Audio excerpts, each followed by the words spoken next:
Okay, we're going to go over some categorical propositions from the logic of Aristotle.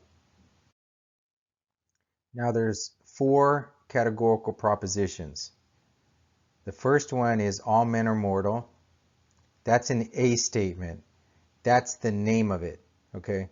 That's the name of that proposition, that form. All men are mortal is an A proposition. And but I said it's a statement. Sometimes I call propositions statements. It's another way you can say it. Then we have no men are mortal. That is an E proposition. Then some men are mortal, which is an I proposition. And then some men are not mortal, which is the O proposition. Now, categorical propositions have form and matter, and then quantity and quality. Okay, so you just have to follow me here as we break each one of these down. Okay, because we're going to explain each one of these in detail. And so the first one, form. Now, right here is an A proposition. Okay, all men are mortal. Now look at the brackets. What's inside the brackets? We have men and we have mortal. Okay, now look at what's outside the brackets. We have all and we have are. Okay, the all and the are, which is what we have right here without the material in the brackets, is the form. That is the form of the A proposition. The form of an A proposition will always stay the same. It's not going to change. Okay? The form of the A proposition doesn't change. The stuff inside those brackets, that's going to change. That's what we're going to call the matter. We're going to go over that in a minute. Now, here's the form for each proposition. All men are mortal, which is the A proposition. There's the form. We just went over that. Then we have the E proposition. No men are mortal.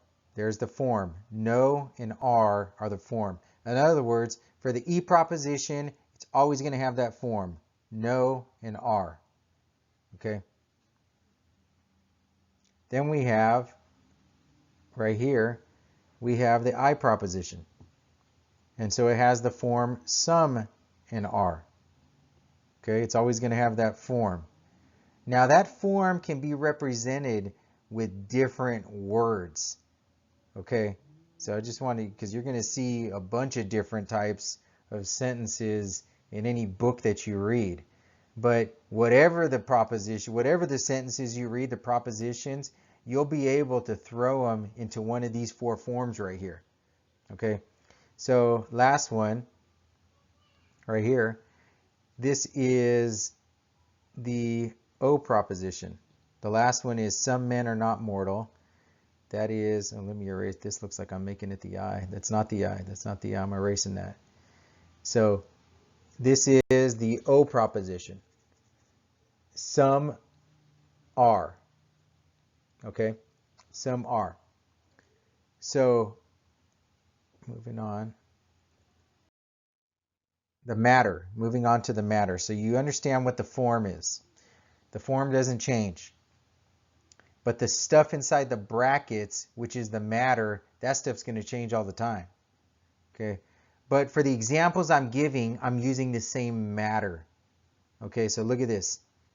Men and mortal. This right here is the matter. That's the matter. Okay. The stuff inside the brackets is the matter. I'm using the brackets to show you the matter and to show you how it's different from the form. Okay. Now here's the matter of each of these propositions. Notice that for these propositions I'm using right now, the matter is the same. Okay, I'm using men and mortal. Okay, but just know that if I make, you'll see at the end we have some examples. I'm going to use different matter. Okay, but the form of the propositions will remain the same. Okay. Now, let me just say this about these 4 different categorical propositions. These categorical propositions are used in order we want any sentence that we get, any proposition that we encounter. If you read a book already, you've seen tons of many different propositions. Okay, and they all look different. They all don't look like this, that's for sure. They don't look like these 4 right here. But whatever proposition you see in a book, you will be able to throw one of those propositions into one of these forms. And the reason why you want to do that, the reason why Aristotle is limiting the amount of propositions that we can have, is because we ultimately want to calculate and test arguments for validity. Therefore, we need some sort of a way to do this, some sort of limit on the amount of propositions that we're going to use. Okay, it would be very cumbersome to check arguments for validity if you have 2,000 different forms of propositions. Now, the 4 propositions that we have went over so far, they have quantity and quality. The quantity can either be universal or particular, and the quality can be affirmative or negative. So look at proposition A here. Okay, all men are mortal. All men are mortal is universal and affirmative. Okay, it's universal because we say all men are mortal. We're not talking about some men. We're saying all. That is universal. Okay, it is affirmative because it's not denying anything, right? You're making an affirmative statement here. You're making a positive statement. In other words, affirmative is positive. So this proposition A is universal affirmative. That's what we would say. Now, here's the rest of the propositions. No men are mortal. That's the E proposition. No men are mortal. We're talking about all men still. We're just talking about them in a negative way. We're not talking about a few. We're not talking about some. We mean all of them.